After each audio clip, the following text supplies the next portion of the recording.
Welcome to McPlum, simple solutions served daily. You begin by confirming essential access. Make sure you have a local administrator account or create one now, because Windows won't let you remove the Microsoft account if it's the only admin. Next, backup files, OneDrive or an external drive, so nothing is lost.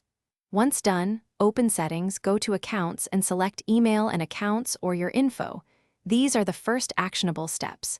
You do this because removing an account severs sync, app access, and device linking. Now you execute the removal.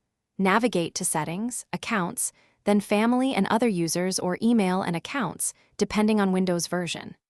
Select the Microsoft account you intend to remove, click Remove, and confirm by choosing Delete Account and Data. This clears profile data stored locally.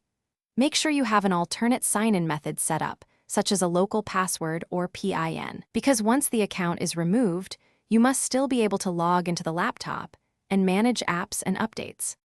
Finish by restarting the laptop to ensure the profile is fully removed and sign-in changes take effect. After that, sign into account. Microsoft. Com to check devices. Revoke this Lenovo if it still appears, which severs cloud links. If removal is blocked, verify that the Microsoft account isn't the only administrator. Create or promote a local admin first, or suspend BitLocker and sign out of apps. This troubleshooting tip prevents lockouts and preserves encrypted drives while you finalize the account removal. Thanks for watching. Stay juicy and subscribe.